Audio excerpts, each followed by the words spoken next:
So a few days ago, Riot released League's latest champion, Qiyana, and even though her release was not at all hyped as other champions were before her, and she really got overshadowed by the Teamfight Tactics beta release, she is still in the game now and people are trying her out, and there is some discussion about her.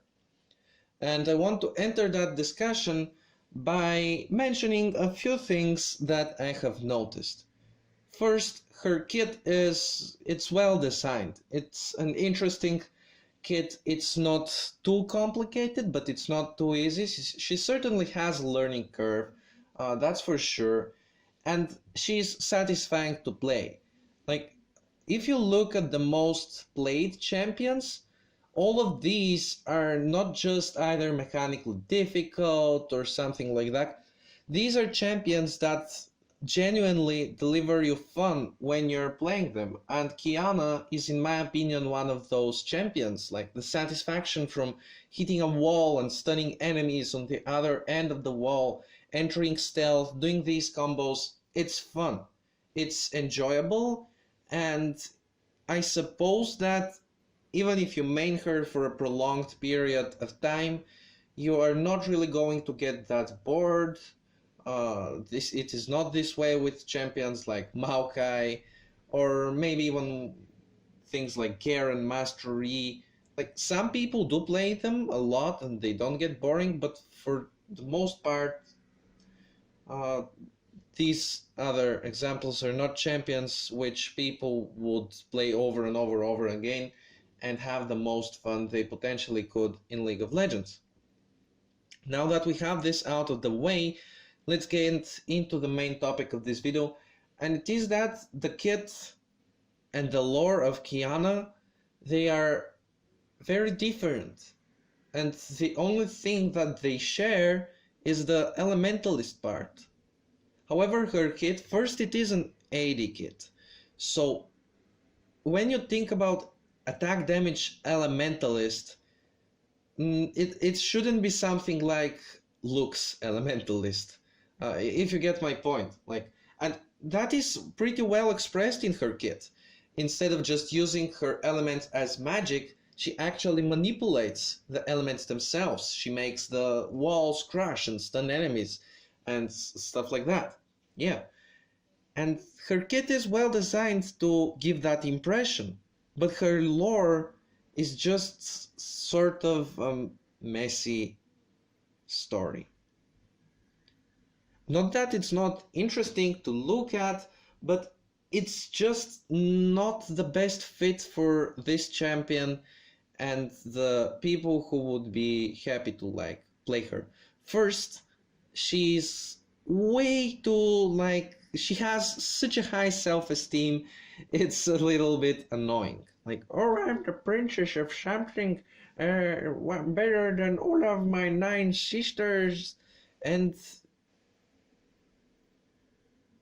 who would be interested in their champion saying like that? Let's make a comparison to some champion like who people play a lot. For example, Yasuo. His lore and his kit, they just fit so well together. Now, please don't hate me for bringing up Yasuo. Here we are not talking about gameplay or players who play him or whatever, just the champion itself and how the lore matches the kit. With Qiyana, yes, the kit has some skill and brilliance into it, but just that super high ego in the champion itself, it is a little bit annoying. And that entire princess thingy, because it doesn't really fit that much into the current League lore, it's sort of opening a new branch, and she being the absolute best in that branch, where we have pretty much no other champions revealed, it just doesn't make a lot of sense. And I don't think her lore needs to be like entirely revamped, but maybe when she is that forest elementalist, Either give her a little bit more class in her looks, to cover that self-esteem. I mean, and the way she talks, like make it a bit more official or something like that. For example, when you think about actual kingdoms and princesses, we have Demacia, and we can see the crown guards and their behavior in lore and in-game, and it reflects really, really well. With Qiyana, once again, it's not really like that. Or the other solution, in my opinion, is to give more emphasis on her jungle life theme. So lower the self-esteem and keep maybe her kit like that. Just, it will be great to fix that because it doesn't really quite match the idea of the kit and the idea of the lore, and it just makes the entire experience a little bit less satisfying when you decide to pick her and she suddenly starts bragging about everything. Well, there are a lot more powerful champions in League's lore that don't brag about stuff. For example, like Master Yi in lore, he would probably easily 1v1 her, but in game he's actually pretty humble if you have listened to what he says, and he's not the only example. Like Darius, Garen, most of these well-trained soldiers, they don't even brag about their own strength, more about either about strength itself in the case of Darius, or in Garen in terms of training and army organization. Yeah, you can see where I'm going. Every champion has such a great synergy, and that has been done really well by Riot.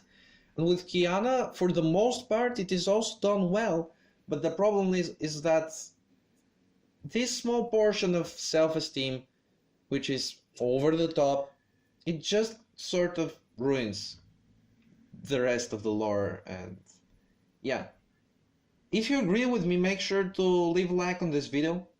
If you don't, you can comment, and yeah, we can have some constructive discussion.